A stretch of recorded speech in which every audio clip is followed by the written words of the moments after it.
Assalamualaikum warahmatullahi wabarakatuh. Perkenalkan nama saya Bunga Cantika dengan NIM 2310931029. Itu dari Statistika Industri B. Pada kesempatan kali ini saya akan melakukan pembahasan soal-soal terkait variabel random discrete dan variabel random Benjamin. Adapun yaitu tentang distribusi binomial negatif, distribusi Poisson, distribusi normal, dan distribusi eksponensial.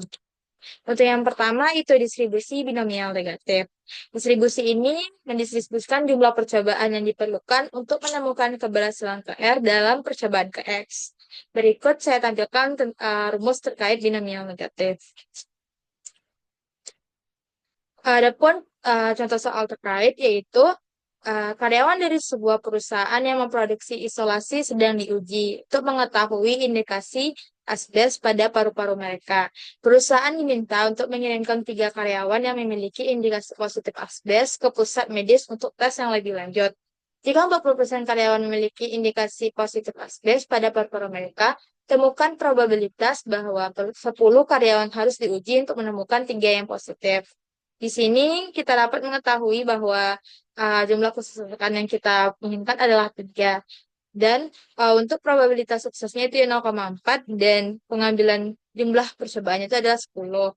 Selanjutnya dimasukkan ke dalam rumus binomial negatif.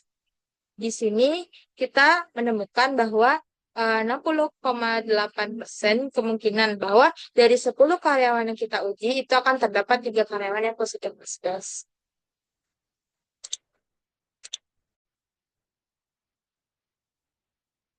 Selanjutnya itu distribusi Poisson. Distribusi Poisson ini adalah sebuah distribusi yang menunjukkan kemungkinan jumlah peristiwa yang terjadi pada periode waktu atau di suatu area tertentu, jika rata-ratanya diketahui dan dalam waktu yang saling bebas dari kejadian terakhir. Berikut ini rumus terkait distribusi Poisson, di mana itu ada parameter lambda itu sebagai parameter rata-rata kejadiannya, dan ada X yang itu sebagai nilai tertentu dari kejadian yang ingin kita hitung. Lambda tersebut dapat kita cari dengan laju kejadian per interval waktunya. Lalu, eh, contoh soal terkaitnya itu, kedatangan pelanggan mengikuti proses Poisson dengan rata-rata 7 per jam. Berapakah probabilitas bahwa tepat 2 pelanggan datang dalam periode waktu 2 jam, di antaranya yaitu A, pukul 2 hingga 4, satu periode 2 jam yang berkelanjutan. Jadi dari jam 2 sampai jam 4. Itu selanjutnya soal ke B-nya itu ada pukul 1 hingga ke 2 atau antara pukul 3 hingga ke 4. Dia itu ada 2 periode 1 jam yang terpisah yang totalnya 2 jam. Jadi perbedaannya kalau yang di pertama itu berlanjut, yang kedua itu terpisah. Soalnya untuk menjawab soal yang ke A, laju kejadian tadi itu ada 7 pelanggan per jam, di mana kita ada durasi intervalnya yaitu 2 jam, sehingga dalam penggunaan rumusnya itu lambdanya itu kita gunakan 7 dikali 2, didapatkan bahwa ada 14 pelanggan dalam waktu 2 jam, per 2 jam itu tersebut. Selanjutnya untuk kita masukkan ke dalam rumus sehingga kita menemukan bahwa probabilitas tepat 2 pelanggan datang dalam periode 2 jam dari jam 2 sampai jam 4 tersebut adalah 0,0895. Selanjutnya itu yang ke B, uh, yang terpisah tadi, di mana kita masih tetap memakai lambdanya itu 7 pelanggan per jam. Karena dalam periode ini terdapat terpisah-pisah menjadi beberapa kasus, di mana periode pertama itu dari jam 1 sampai jam 2 dan periode kedua itu ada di jam 3 jam 4. Di mana jika periode 1 itu 0 pelanggan, maka maka periode kedua itu 2 pelanggan. Selanjutnya jika periode 1 itu 1 pelanggan, periode kedua itu 1 pelanggan. Jika periode 1 itu 2 pelanggan, maka yang periode 2 itu 0 pelanggan. Jadi untuk kasus pertama kita masukkan kalau X1-nya X1 periode pertama itu 0, dan untuk yang periode keduanya itu adalah 2. Selanjutnya itu kita kalikan dan dapatkan 0,000291. Selanjutnya, untuk kasus kedua, Kita masukkan X1-nya sama dengan 1 dan X2-nya sama dengan 1 karena yaitu eh dan makanya dikalikan. Selanjutnya itu kasus ketiga, kita masukkan jika di periode satu itu X-nya sama dengan 2 dan di periode kedua itu X sama dengan 0. Lalu kita kalikan karena itu penghubungnya. Dan selanjutnya dari peluang tersebut kita bisa dari tiga kasus itu karena ada tiga kasus apabila kasus satu atau kasus dua atau kasus tiga. Sehingga jika karena memakai atau maka peluang dari S1 sama kasus pertama itu ditambah dengan peluang kasus kedua, itu ditambah dengan peluang kasus ketiga. Sehingga dari sini probabilitas debat dua pelanggan datang dalam dua periode 1 jam terpisah itu adalah 0,000989.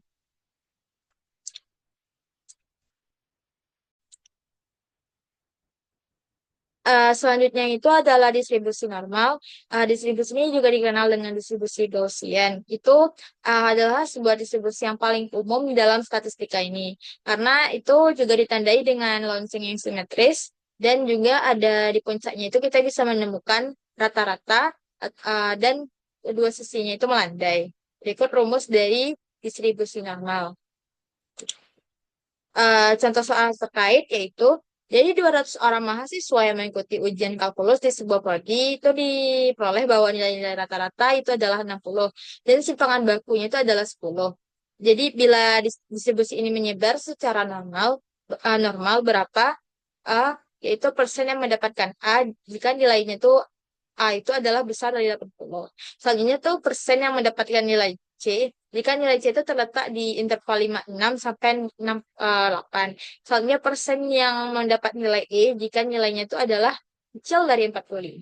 Selanjutnya untuk mencari persentase yang mendapatkan nilai A, kita dapat mengetahui bahwa dari soal tadi bahwa X itu 80. Lalu untuk rata-rata itu adalah 60 dan standar deviasinya itu adalah 10. Lalu kita cari Z-nya untuk dan dapatkan 2. Lalu kita masukkan uh, dan kita dapatkan dari tabel distribusi normal itu 0,0228. Jadi di sini kita dapat bahwa persentase mahasiswa yang mendapatkan nilai A itu adalah 2,8%.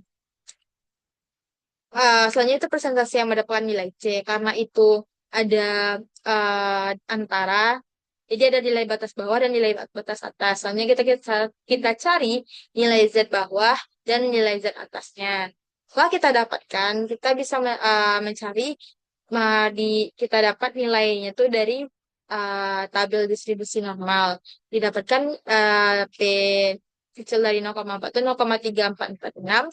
Selanjutnya itu PZ kecil dari 0,8 itu 0,7881. Dari sini kita bisa mendapatkan bahwa jika dikurangkan itu 0, jadi nilainya adalah 0,4435. Jadi persentase mahasiswa yang mendapatkan nilai C itu adalah 44,35%. Dan selanjutnya itu persentase yang mendapatkan nilai E. Dari sini kita bisa tahu, kita cari Z-nya terlebih dahulu, lalu kita ambil dari tabel distribusi normal, didapat 0,0668. Dari sini kita tahu kalau persentase mahasiswa yang mendapatkan nilai E adalah 0,08 kali 100%. Itu 6,68%.